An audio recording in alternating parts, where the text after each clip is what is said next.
हे students, good morning. आज का हमारा जो पैराग्राफ है, कंपनी ऑफिसर्स बिकम नवाब। चलिए इसको देखते हैं। What did it means to be nawab? इसका मतलब क्या है? नवाब बनने का क्या मतलब है?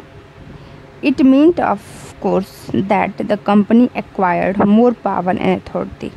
इसका मतलब ये हुआ कि कंपनी जब नवाब बन गई तो अब उसको और भी पावर और अथॉरिटी मिल गई थी। But is also meant something else, लेकिन इसका मतलब कुछ और भी था।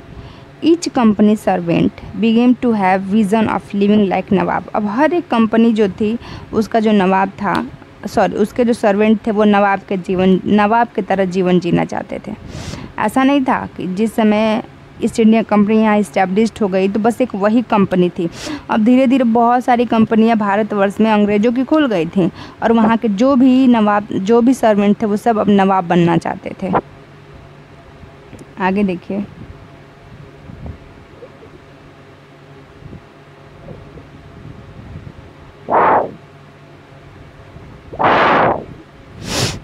After the battle of the Plassey, जिस समय प्लासी का युद्ध हुआ, उस युद्ध के बाद the actual nawab of Bengal were forced to give land and vast sums of money as personal gift to company officer.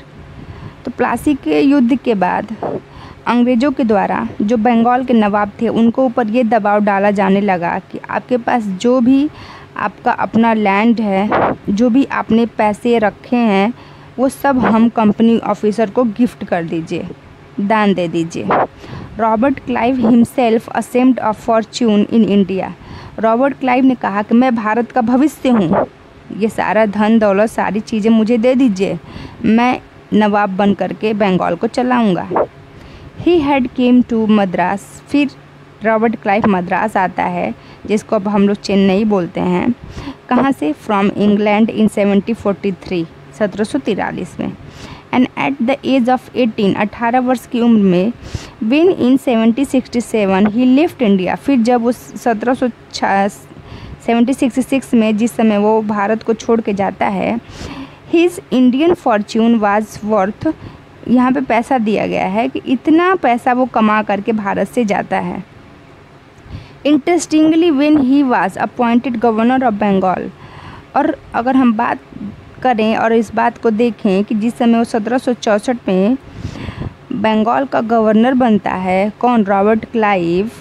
He was asked to remove corruption in company administration but he was himself cross examine. तो वो क्या कहता है, जिस समय governor बनता है तो कहता है कि कंपनी जो है ना, कंपनी के जितने ऑफिसर हैं उन सबका क्रॉस एग्जामिनेशन किया जाए, मतलब सबको चेक किया जाए, ये सब करप्ट हैं, ये सब पैसे इकट्ठा करके या फिर लूट करके पैसे रखे हैं। लेकिन ऐसा क्या हुआ, उसने दूसरों के चेकिंग के लिए ऑर्डर तो दिया, लेकिन उसका खुद का क्रॉस एग्जामिन हो गया। कब? 1772 ईस्वी में, बाय द ब्रिटिश पार्लियामेंट। किसके द्वारा? ब्रिटिश पार्लियामेंट के द्वारा। Which was suspicious of his vast wealth. क्यों? क्योंकि उसके पास इतना पैसा था कि ब्रिटिश पार्लियामेंट ने कहा कि इसने ज़रूर कुछ घपला किया है, ऐसा किया जाए, इसी को क्रॉस एग्जामिन किया जाए कि इसके पास इतना पैसा कहाँ से आया है। आल्दो ही वॉज एक्यूटेड, और यद्यपि कि वो पकड़ा भी गया, ठीक है। And he committed suicide in 1774। और इस तरह से 1774 में रॉबर्ट क्लाइव ने क्या कर लिया? फांसी लगा लिया, यानी कि मतलब सुसाइड कर लिया। However not all company officers succeeded in the making money like Clive. ये तो सच है कि और भी जो कंपनी के ऑफिसर बनते थे उन्होंने क्लाइव के जैसे और पैसे नहीं कमाए। Many died in early death in India। बहुत सारे तो भारतवर्ष में कम उम्र में ही आकर के मर गए, ड्यू टू डिजीज़, रोग के कारण, एंड वार, युद्ध के कारण। And it would not be right to regard all of them as corrupt and dishonest. और यह भी हम नहीं कह सकते हैं कि जितने भी अंग्रेज़ थे वो सभी करप्ट और सभी डिसऑनेस्ट थे, कुछ ईमानदार भी थे। Many of them came from humble background। बहुत ऐसे अंग्रेज़ थे जो अच्छे, मतलब विनम्र बैकग्राउंड वाले थे, मतलब उनके अंदर विनम्रता थी, वो लोगों के दुख दर्द को समझते थे। ऐसे भी कुछ अंग्रेज़ थे। And their uppermost desire was to earn enough in India. और उनका बस एक ही इच्छा होता था कि मतलब मुझे धन कमाना है, ये नहीं कि मुझे यहाँ पर आकर के शासन करना है, ये जो हम्बल बैकग्राउंड वाले हुआ करते थे, उनका एक ही एम होता था कि मुझे व्यापार करना है, और व्यापार के नज़रिए से वो जो भी करते थे सही होता था। And return to Britain and lead a comfortable life, और यहाँ से व्यापार करके हम ब्रिटेन चले जाएंगे और वहाँ पर एक अच्छा जीवन जिएंगे, उनकी ये सोच होती थी। Those who manage to return with wealth led fleshly lifes and flirted their riches, और इस तरह से बहुत ऐसे अंग्रेज़ थे जो यहाँ थे व्यापार करके एक अच्छा जीवन अपने यहाँ इंग्लैंड में जा कर के धनी पूर्वक रूप से उन्होंने अपना जीवन जिया है।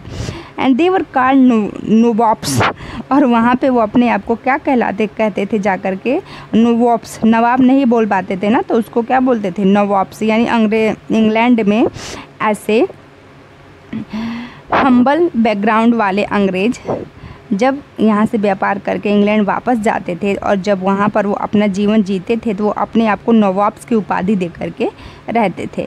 And anglicised version of the Indian word nawab, मतलब नवाब को ही वो अपने शब्दों में जब बोलते थे ना तो उसको नवाब्स निकलता था उनके मुख से। They were often seen as upstarts and social climber, बहुत ऐसे अंग्रेज़ थे जो हमारे सामाजिक सेवक भी थे इन ब्रिटिश सोसाइटी, अंग्रेजी समाज में। And were ridiculed for made fun of in plays and the cartoons, और बहुत सारे अंग्रेज़ों के ऐसे कार्य थे जिसकी वजह से हम लोग को बहुत ज़्यादा मतलब एक हंसी वाला जीवन भी हम लोग को देखने को मिला था।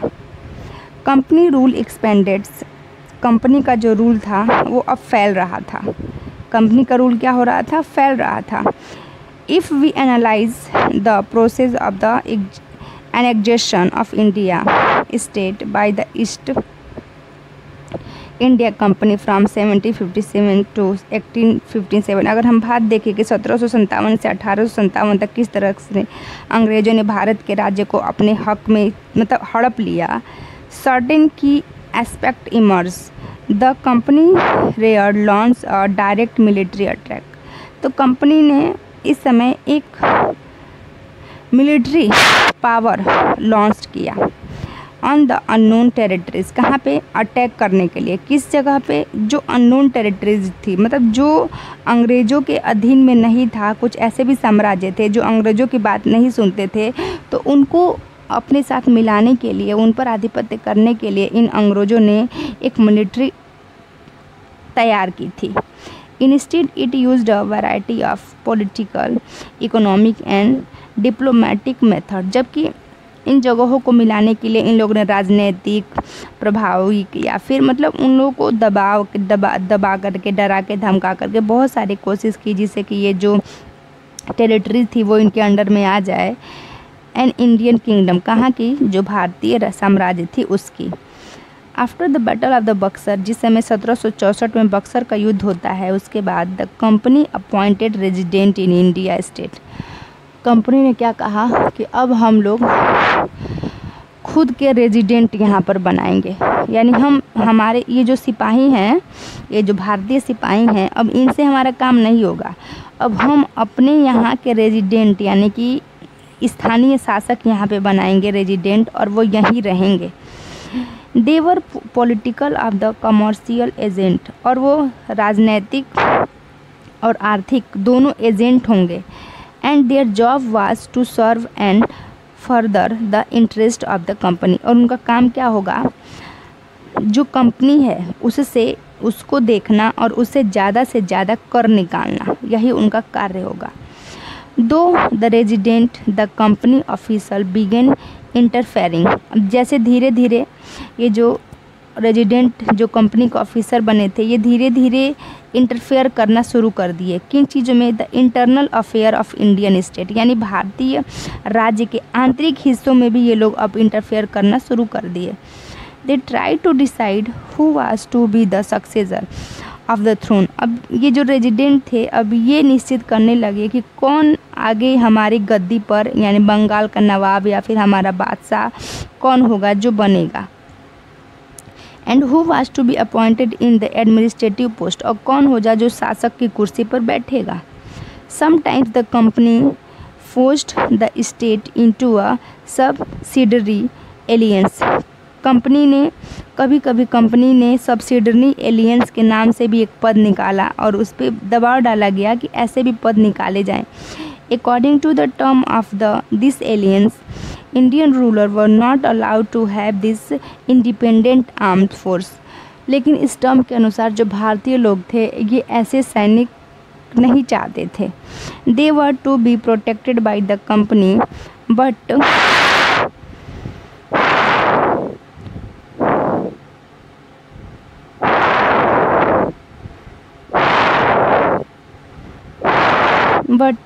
Had to pay for the subsidiary force. लेकिन अपने आप की रक्षा के लिए, अपनी सुरक्षा के लिए ऐसे जो राजा या फिर जो या नवाब हुआ करते थे वो अपने प्रजा, अपना उनका जो मतलब प्रजा थी, जो उनकी अपनी सैनिक थी, उनको भी वो लोग क्या करते थे, अंग्रेज़ों को दे देते थे।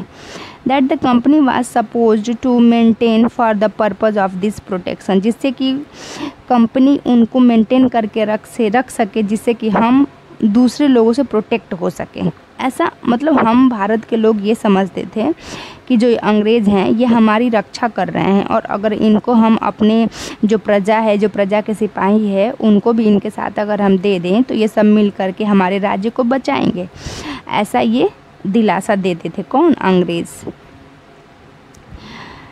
Then part of their territory was taken away as penalty.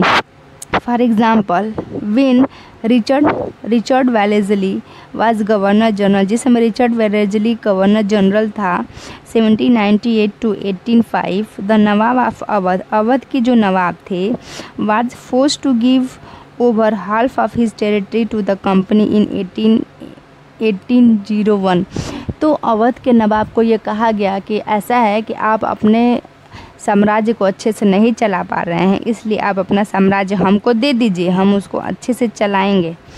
As he failed to pay the for the subsidiary force, Hyderabad was also force to go to cede territory on the similar ground. और इसी तरह से इन लोगों ने हैदराबाद के ऊपर भी दबाव डाला कि वो अपनी टेरिटरीज़ को, क्योंकि वो ज़्यादा से ज़्यादा कर नहीं दे पा रहे थे, ना अवध के देते थे, ना हैदराबाद के बादशाह या फिर नवाब दिया करते थे इनको टेरिटरीज़।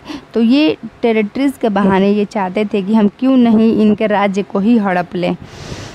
लैप्स की नीति अभी आएगी, आप देखिएगा, ठीक है। आगे है, देखिए यहाँ पे एक फिगर दिया हुआ है, नवाब सिराजुद्दौला यहाँ पे है, देखिए फिगर में क्या लिखा है, नवाब सिराजुद्दौला ऑफ अवध, सुजाउद्दौला, देखिए सिराजुद्दौला और सुजाउद्दौला दो हैं, ध्यान दीजिएगा। ये अवध के हैं Shujauddaula with his sons and the British, वो अपने लड़कों के साथ, ऑन द ब्रिटिश रेजिडेंट, और अंग्रेज़ों के द्वारा बनाया गया जो ब्रिटिश रेजिडेंट था उसके साथ। पेंटेड बाई तिल्ली कैटल, कोई चित्रकार हैं जिनके द्वारा इसको बनाया गया है।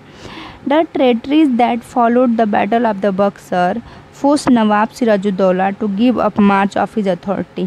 बक्सर के युद्ध के बाद सिराजुद्दौला पे दबाव डाला गया कि अब अपना अधिकार सारा हमको दे दें। Here however he possesses in the regal splendors towering over the resident। इस यहाँ पर बस फिगर में दर्शाया गया है कि वो किस तरह से उस रेजिडेंट के ऊपर, मतलब एक राजशाही रूप में रेजिडेंट के ऊपर ना कह रहे हैं, मतलब अपने राज्य को देने के लिए वो मना कर रहे हैं।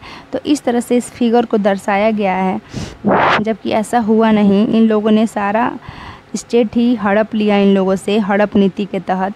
देखिए इंजक्शन का मतलब होता है इंस्ट्रक्शन, निर्देश, एंड सब सर्विनेंस का मतलब होता है सब मिसिवनेंस। इसको हम लोग ने देखा। बच्चों आज के लिए इतना ही रहने दीजिए, फिर कल हम इसके आगे पढ़ेंगे, ठीक है। ओके बाय बच्चों।